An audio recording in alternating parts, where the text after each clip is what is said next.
Muchas personas pueden creer en algún tipo de cielo, un lugar al que se va si se ha vivido una buena vida. Es un concepto que se remonta a siglos atrás. Creo que la visión cristiana clásica del cielo es la de un paraíso exuberante, idílico, en algún lugar del cielo donde reside Dios, los ángeles y los santos. Si le pide a la mayoría de los cristianos que describan el cielo, quizá obtenga alguna versión de esto. Esta idea de un cielo exuberante y abundante se popularizó por primera vez gracias a un pintor holandés del siglo XVI llamado Hieronymus Bosch. Bosch nació a mediados del siglo XV. Su obra religiosa más famosa es El Jardín de las Delicias, que creó pocos años antes de morir. Al observar los detalles del cuadro es fascinante. Vemos hombres y mujeres de múltiples razas reunidos en un hermoso jardín, jugando con animales, incluso pasando el rato con el propio Jesús. Debido a la popularidad de este cuadro, ha sido copiado en numerosas ocasiones, lo que ha contribuido a difundir esta imagen idílica del cielo. Pero esta no es la misma imagen que pinta la Biblia. Podría sorprenderles saber que Jesús y la Biblia en general no nos dicen mucho sobre él cómo es el cielo. Todo lo que dice Jesús es que es un lugar especial que Él preparará para nosotros, y en el Evangelio de Lucas, Jesús declara que cuando muramos estaremos con Él en el paraíso, según sus propias palabras. Aparte de las propias palabras de Jesús, la mayor parte de la descripción del cielo proviene del libro del Apocalipsis, que es el último libro de la Biblia. Hay mucha muerte en el Apocalipsis a medida que avanzamos hacia el fin del mundo. Tiene sentido que sea aquí donde encontremos la descripción detallada de la vida después de la muerte, especialmente del cielo, al que la Biblia intenta ayudarnos a entrar. Todos han oído hablar de las expresiones las puertas del cielo y una ciudad en la colina. Esto proviene del Apocalipsis. El cielo se describe como una nueva ciudad de Jerusalén, en lo alto de una montaña. Tiene murallas altas y 12 puertas hechas de perlas. Se dice que la calle principal está pavimentada con oro, pero es clara como el agua. Y no hay necesidad de sol ni de luna porque está iluminada por Dios. Ya sea una ciudad pavimentada con oro o un jardín exuberante, lo importante de la visión cristiana del cielo es que es maravilloso, un lugar bello y asombroso al que sin duda vas a querer entrar. Sorprendentemente, el concepto del cielo no surge con los cristianos, se remonta mucho más atrás. Muchas culturas anteriores al cristianismo tienen el mismo tipo de lugar, un paraíso ideal para el cual hay que ser juzgado para poder entrar, y uno de los primeros es el de la religión iraní, conocida como zoroastrismo. El zoroastrismo es anterior a Jesús en 600 años o más, dependiendo de a quién se pregunte. Se basa en las enseñanzas de un profeta llamado Zoroastro, recogidas en un texto llamado Avesta, que describe un juicio que tiene lugar en un puente llamado Simvat, que se cruza al morir. Curiosamente, cuanto más justo es uno, más ancho es el puente.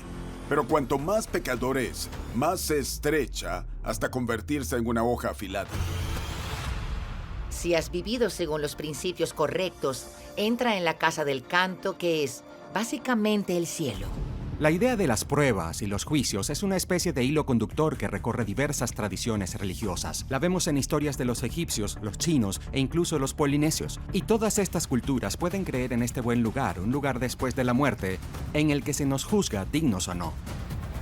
Aunque la pregunta de si ese buen lugar es real nos ha intrigado a todos. En 2008, un neurocirujano llamado Evan Alexander afirma saber la respuesta, porque ha estado allí. Bueno, crecí en Carolina del Norte. Asistía a una iglesia metodista convencional que básicamente prometía la eternidad en el cielo si se llevaba una vida muy cristiana. Pero como científico me estaba alejando de alguna de esas creencias. Después de una larga carrera cuidando pacientes neuroquirúrgicos, realmente no veía ninguna forma de que la conciencia pudiera sobrevivir a la muerte del cerebro y el cuerpo. Entonces una experiencia aterradora le proporcionó una nueva perspectiva. Eran las 4:30 de la madrugada del 10 de noviembre de 2008. Me desperté con un fuerte dolor de espalda y de cabeza, y poco después mi familia, al verme tener convulsiones en la cama, llamó al 911. Evan tiene un caso grave de meningitis bacteriana. A medida que cae en un coma profundo, su vida comienza a desvanecerse. Esta bacteria es resistente a los antibióticos. En la primera hora puede haber 2 o 3 bacterias, pero si pasan 12 horas, hay literalmente billones de estas bacterias y están tomando el control. La bacteria ataca la parte del cerebro que controla el habla, la conciencia, la memoria y las emociones. Durante 7 días, Evan se encuentra al borde de la muerte. Sobrevivir pasó del 10% al 2% sin posibilidad de recuperación, y el médico recomendó suspender los antibióticos, desconectarme del respirador y dejarme morir. Entonces, contra todo pronóstico, Evan no solo despierta, sino que de alguna manera está bien. Es un milagro médico. Pero Evan puede creer que el milagro no es médico, es divino. Todo mi viaje comenzó en lo que yo llamo la perspectiva de un gusano, como estar en gelatina sucia rodeado de raíces y vasos sanguíneos. Había una luz blanca que giraba lentamente y se acercaba a mí desde la oscuridad turbia. Venía acompañada de una melodía musical perfecta. Se abrió como un desgarro en el tejido de ese feo reino de la perspectiva del gusano y me llevó a un valle brillante que era como una puerta de entrada. Había un hermoso bosque que rodeaba un prado con cascadas cristalinas que caían en piscinas de agua azul. Había miles de seres bailando en este prado abajo, mucha alegría y diversión. Había niños jugando y perros saltando. Arriba había esferas en picado con coros angelicales. Quiero decir, las palabras no le hacen justicia. Hacia el final de mi viaje me di cuenta de que había miles de seres que se alejaban a mi alrededor, con la cabeza inclinada, murmurando energía, y todo me llevaba en una dirección determinada. Eso es lo que estaba presenciando, su sensación de ser atraído hacia donde estaban esos seres. Y había una hermosa mujer joven a mi lado, como una especie de guía espiritual con alas de mariposa. Me miró con una mirada de amor puro, y creo que el mensaje que me transmitió fue el que debía traer de vuelta a este mundo. Eres profundamente amado y apreciado para siempre. No puedo expresar lo agradable que fue, pero en ese momento supe que podía confiar en el universo, que se ocuparían de mí. Cuando Evan comparte esta experiencia, sus médicos se muestran escépticos. Creen que estaba soñando, tal vez incluso alucinando. Pero el doctor Alexander rechaza esa idea. Como neurocientífico, cree que su cerebro debería haber estado tan dañado en ese momento que no habría tenido la capacidad de alucinar. Su creencia fundamentada es que realmente fue testigo de lo divino. Cuando estuvo cerca de la muerte, se dio cuenta de que el cielo era real porque en su mente había estado allí. Evan Alexander escribe un libro sobre su experiencia y, aunque su relato sobre su visita a un lugar maravilloso al que llama cielo se hace muy popular, él no es el único.